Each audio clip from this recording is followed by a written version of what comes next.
365 Days of Horsemanship, day 87. A better day than yesterday, which is nice. Definitely still having the same lines of questioning. Did something about it today and booked spectator tickets to go and watch Elsa Sinclair's clinic in the New Forest at the end of July. And that's been really good because I think that's given me something to look forward to, something to work towards, and, you know, an opportunity again to just be in Elsa's energy and see how she works with the horses and kind of see if anything that she says at that clinic really is inspiring to me. I'm sure that it will be. And I think also to just see a new environment. I'm really, really blessed to have so many opportunities here and to be so surrounded by organised equestrian, which is so amazing because obviously they, you know, bring the biggest and the best from around the world.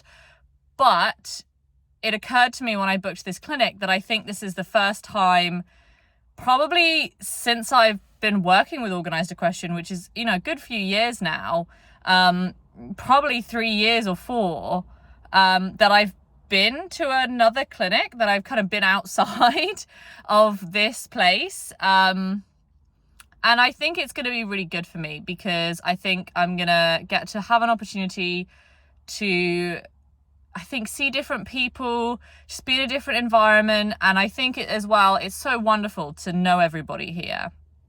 It's so wonderful to see the same people over and over again and catch up with them and catch up with their horses and see progression and all of those amazing things. But I think it's also going to be really nice to go somewhere where probably most people don't know me and just kind of be me without being anything else or anyone else. And yeah, so I'm really excited. I'm really, really excited. I think it feels like a big step for me, even though it's not really, I'm just going to a clinic. But it does feel like, I think if it's a positive experience, it will definitely motivate me and encourage me to go and spectate some more clinics and ultimately, you know, go and spend some time around some more people. And I think, you know, it's really easy for me because I'm a big dreamer to say, well, you know, I mean, there's so many things I want to do. You know, I want to take my horse, whoever that is, and I want to go spend a week with Ali and David at the horse place, Ali and David's End. And, you know, I want to go and spend a week with Sean Coleman at the Coleman Savvy Centre. And I want to spend a week with Ben Atkinson at Atkinson Action Horses. And I want to spend a week with Mia Rodley at Heart of Horsemanship. And, you know, there's so many places. You know, I'll go spend a week with Kath Thompson in Norwich. Like, there's all of these places and all of these people that I want to go and see. And, you know, I want to go to France and ride with, you know, Frederick Pignon and Magali Delgado, and I want to go and ride with Linda Pirelli in America, and I want to go and ride with Tick Maynard, and I want to go to see Elsa. And it's so easy, I think, to have a dream and then get fixated on the dream being that way and then not take the opportunities that are right in front of me. And some of those opportunities are free. You know, like my book. Still reading my book. I will show it every day for the people that don't watch me every day, because that's totally fine. You know, you don't have to watch me every day. At the moment, it's Basic Training of the Young Horse by, I think it's Reiner Klimke or Klimke. And so I have so many books that I own, you know, that I've never read. So I have those resources. And I've done so much collecting, and that's amazing. You know, I've got so many resources, and I've asked for so many things for presents, and I bought so many things, you know, on eBay, secondhand, whatever. And now I should actually use them, you know, and get what I want out of them. And so I think that's really important. And then equally, actually, you know, I do have the opportunity to go and watch people. Actually, and there's a lot to be gained and a lot to be learnt from spectating. And, you know, yes, you know, I have to make a journey, and I have to buy a ticket, and I have to find somewhere to sleep and all of those things. But actually, there's always a solution to those problems ultimately. And it takes a lot less time to save up to watch a clinic than it does to save up to ride a clinic. And definitely, you know, maybe the best thing for me right now, where I'm at now, is to really get that experience and gain that confidence and dip my toe in everywhere and decide what I like and what I want to do and where I want to go. And I think accepting things for the way that they are. You know, I haven't won the lottery recently. You know, I'm still working and training, and, you know, God knows that, you know, working in my job, you know, I don't do it for the money. None of us do. I love what I do. I wouldn't change it. But, you know, I think it's really important for me to feel healthy, and to have that healthy mindset that actually I set realistic goals, and those are realistic goals that I can get excited about. And just because I can't, you know, buy a horse and travel it all around the country, riding with everyone I've ever wanted to ride with, doesn't mean that I can't go to those places and enjoy those people. And it shouldn't mean that I should be frustrated that I'm not doing exactly what I wanted just because I'm doing something slightly less expensive, you know? And I think that it's about just, I think having dreams is amazing, but I think for me, I'm realizing that it's really important to have realistic dreams, realistic goals, and to have something that I can actually work towards. It's okay, oh, well, this is my goal and I'm a long way away from it. Okay, that's great. But in the meantime, what's your goals for right now? And definitely, I think that this clinic that I'm going to, I think is going to be, it's 30th and 31st of July. It's at Tilehurst Equestrian, which is down in the New Forest. So it's about 2 hours away from where I am. I'm in Buckinghamshire, so it's not too bad of a journey. And the tickets were £75, and it's going to cost me, you know, 4 hours of petrol. And I'm going to see if I can find my tent and see if I can find somewhere to camp, because I think that'll be the cheapest and the easiest thing for me to do. And I think I'll quite enjoy that as well. Just being, you know, out in nature in such a beautiful place. So yeah, so that's my plan. That's my plan. And hopefully that'll turn out really well. And, you know, for me, I think if I go there and I have that experience and I really feel like, wow, that was really worth it, and I really want to do that again, then that'll be really exciting, because I think then I'll feel like the door is open for me to make all these new plans. So I'm excited about that. Today I read some more of the book. Interesting. It talked a little bit about, we were talking today about lunging, how you set a horse up for lunging. And again, the theme continued of like, just taking everything really slowly, day by day, you know, not asking for too much every day, like these small incremental steps. Definitely as from a more traditional viewpoint, I really must find out how to pronounce his name properly. I think it's Reiner. I'm going to say it's Reiner. Reiner, obviously being more traditional in the like dressage training, talks about how there is the natural way to train where you allow the horse its own movement. You don't interfere with things like side reins and third reins and things like that. Third reins go like underneath from the chin to the girth to stop the horse from like lifting the neck too far. And for me, you know, I obviously prefer the more natural method, but he did say something quite interesting, which was that if you guide the horse or you have more of an influence over the horse's movement, then you prevent the horse ending up in bad habits, because you are creating the posture that you want the horse to have. And I think that's definitely possible to do if you know how to use the equipment kindly, and you can see when the horse is resistant. And when the horse is resistant, you know, he always says, if the horse is resisting, you need to back off, take the pressure off, get the horse feeling more comfortable, and then try again, because resistance will not make good movement. And so I think if you're taking that attitude with it, and it's very much like the horse's mindset is the most important thing, but then once the mindset is good, then there's quite a strict prescriptive way of like styling and positioning the horse from very early on.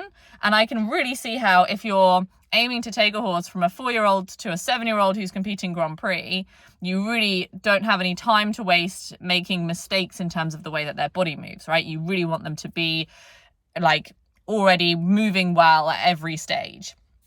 And so that was really interesting, because I think that was the first time I think I've read about somebody using that equipment in that way, in a way that didn't feel completely abhorrent to me, and also a way that I felt was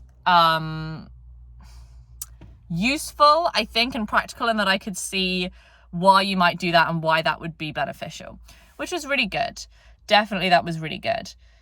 Then I started, the next pages after that were the scale of training. And this is something I've heard about before. It's not something that I have really spent that much time on myself.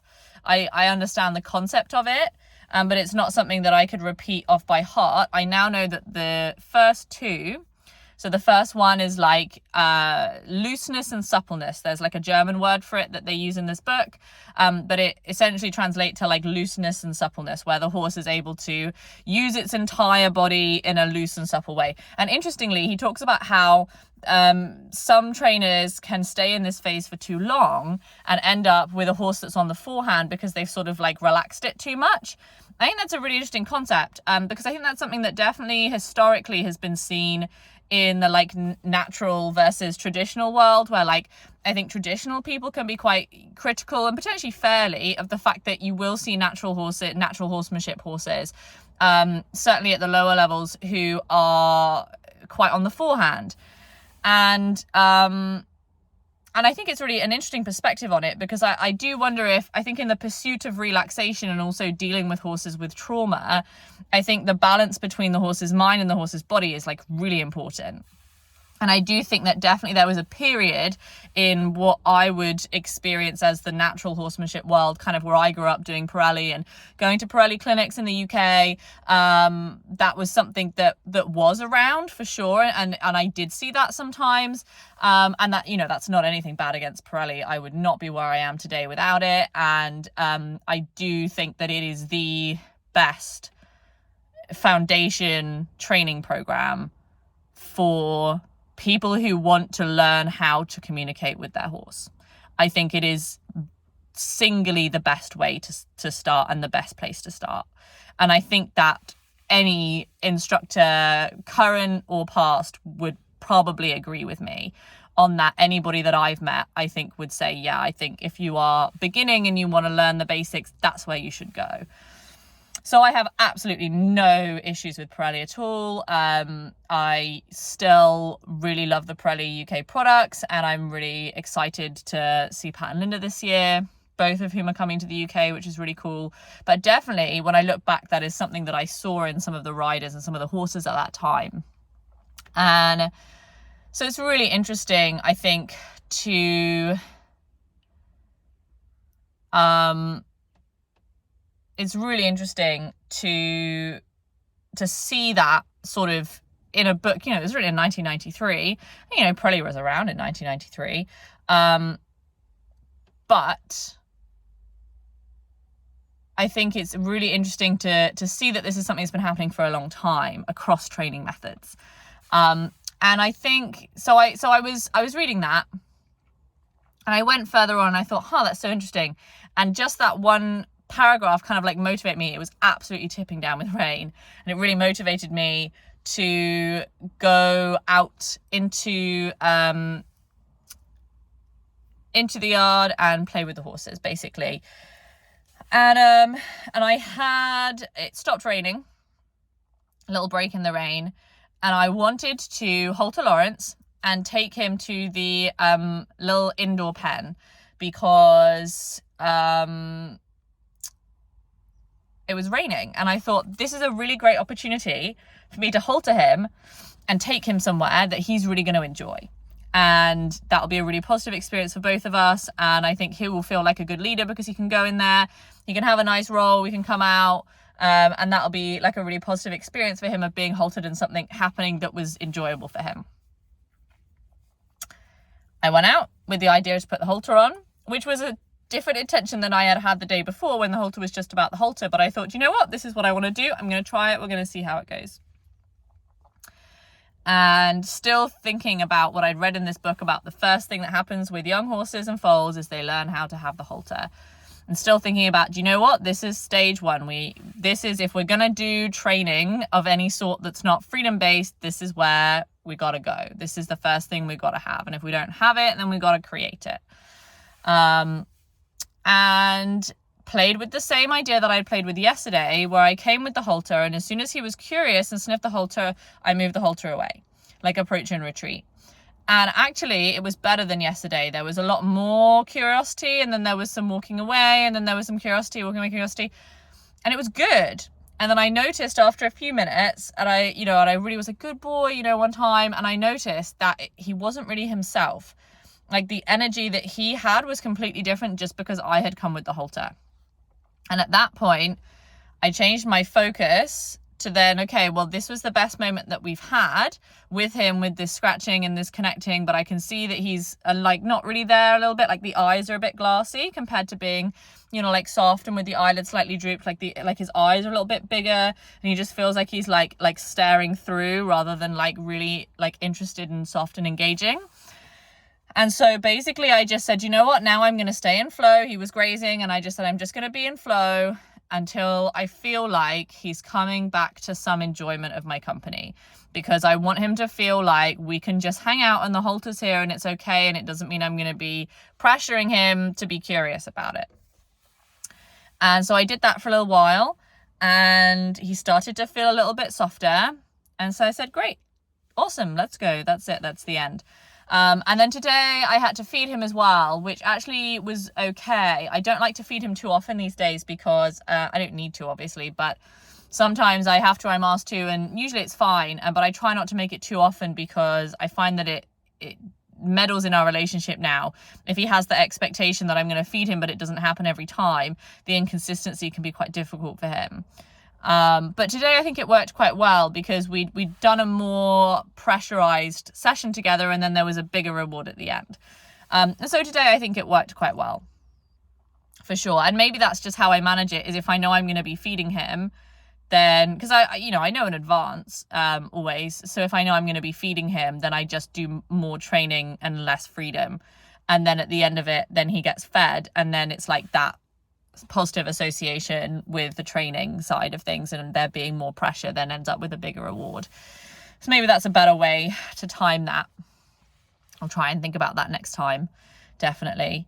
And so then I went to see Mia, and initially it was okay. She did come to see me, which was nice, which she hadn't done the day before, and I got to play around with her a little bit. She was quite like, lots going on around the head area, lots of movement, and then she was upset about the other horse, and so then I'm like managing all that, and like stroking her and touching her and like playing with her lip a little bit, and then she's like concerned about him, and so I'm trying to just like touch him and move him like 1 centimeter away, so she feels like I'm in control of that and doing all of that stuff together.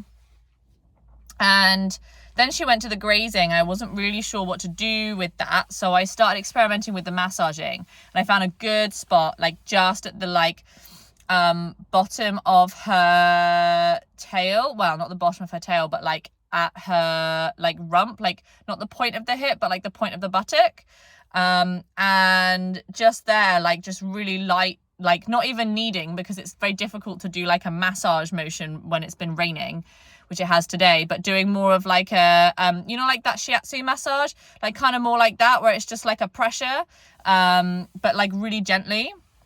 And that really got her like engaging her hindquarters and flexing up, and so that was really good, and I was really happy with that, and that was going really well, and that lasted for a little bit, and when I got a good feeling, which took a while, but I just kept at it, kept staying with her. Sometimes she would move away before, like, I think it would work where I would do it for a while and nothing would change. She'd still be grazing, and then it was like she would look up and then she would move away. So there wasn't that like moment of curiosity, and I just kept going, and then at some point she moved away, and I sort of changed my position a little bit further in front, and at that point she turned around and was curious, and there was some softness, and I was like, nice, that's a nice place to finish. So I went to leave, and then there was a beautiful rainbow, which I'll take a picture of and put on Facebook today. I took a picture of that, and as I was taking the picture, they both came up behind me again, which was really nice. And so then I walked with them both to the fence and just stayed with them for a few seconds before I left. So it was a really nice session today, I think, on both parts. I definitely also realized with Lawrence that I think I was worried about how much time I was spending and not spending enough time the last few days.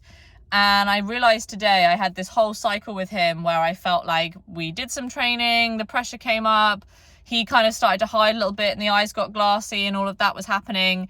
And then we relaxed and it was like a big cycle had come around. And I realized at that point that I could have chosen to do another cycle and to up the pressure and then release the pressure. Like stress comes up, stress comes down. And I think that's where it is. I think every time I'm at, like I start and then the stress comes up and then stress comes down. And if at that point of stress coming down the first time, I think I have enough in me or enough time or whatever to do a whole nother cycle, then I should stay. If I don't, then I should leave. Because if I don't feel that I have enough time, I'm going to put that extra pressure on, I'm going to try and rush things, and I'm going to end up with a bad result. So I think that gave me some confidence, because I think it sort of made me strive to want to have more time, and also it made me feel like I had a better idea of when I should be stopping. So it's good. I can't believe this is a really long video today. Sorry guys, if you managed to stick with me to the end, then I really appreciate it. Just drop me a like if you watch the whole thing. That would be really cool. Just so I know if anyone's made it to the end of this or if I need to cut them down. But anyway, yeah, excited to see what tomorrow brings. Yeah, and thank you all for watching. Those of you that do, I really appreciate it.